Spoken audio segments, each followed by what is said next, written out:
Nagugutom na ako.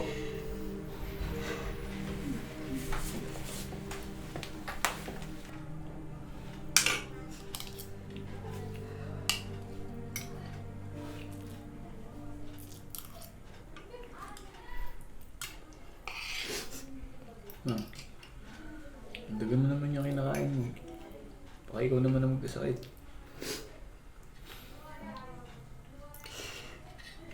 Wala akong gana, Remus. Parang sarado yung bituka ko. Ay tumanggap ng pagkain.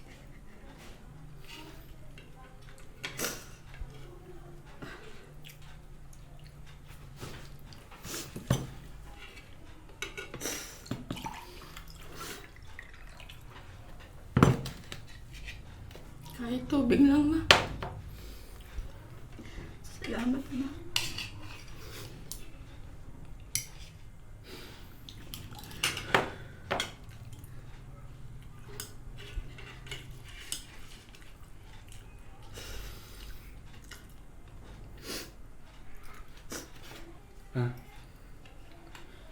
Kailan natin patatakboyin yung talyang ni Papa?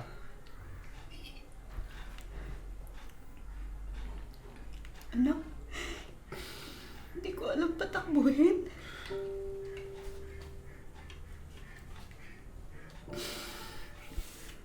Ako din, ma.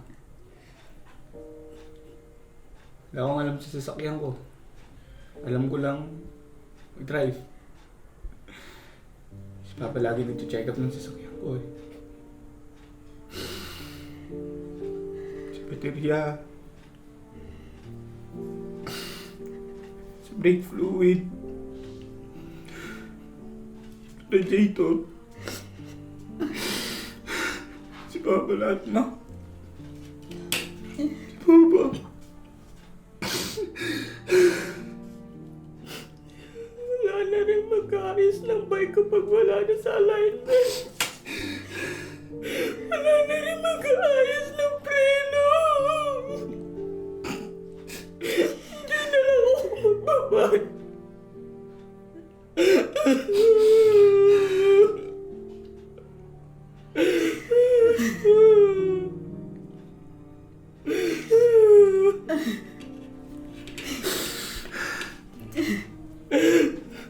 Kasalanan ko ang lahat.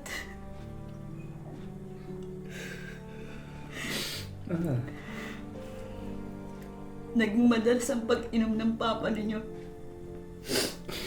Napilitin ko siyang sa sala o sa talyer matulog.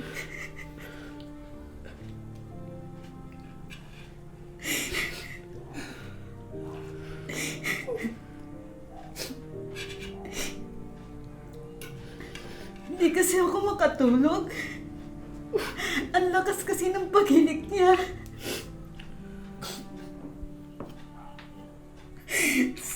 Sa halip na ipa-check up ko siya, mas ginusto ko pa na hindi siya makatabi sa pagtulog.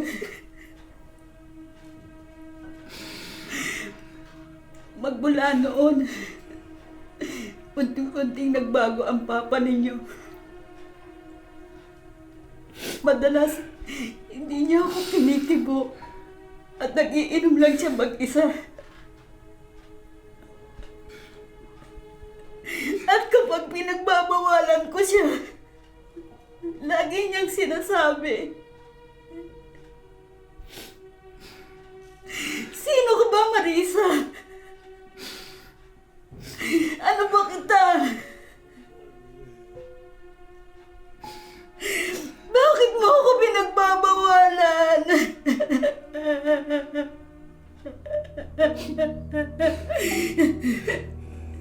Ilang beses ko naman siyang sinuyo para bumalik sa kwarto namin.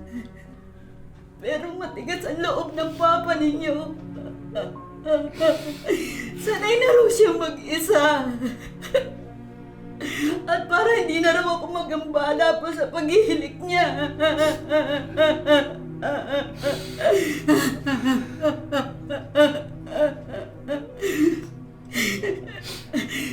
Pero ngayon, gusto ko nang marinig ang paghihilik niya.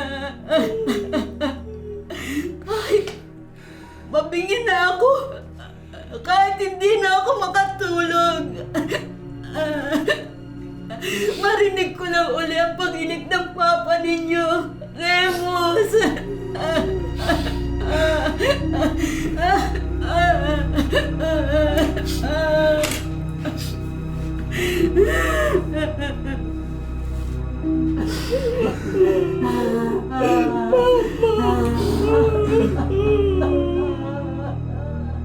Minsan, ang hindi pagkakaunawaan ay lumalaki, lumalawak. Nagigising tayong dagat na ang nakapagitan sa atin at sa mga taong ating minahal. Ang bukas na pag-uusap ay bahagi ng pagkakaunawaan at bahagi rin ng tapat na pagmamahalan. Natunghayan natin ang isang kwento ng buhay. This could happen to your life, my life, other people's lives, our lives. If you appreciated this video, kindly like, share, and subscribe to our channel or page. This is Prof. Rollie, thanking all of you, and I'll see you again in our next video.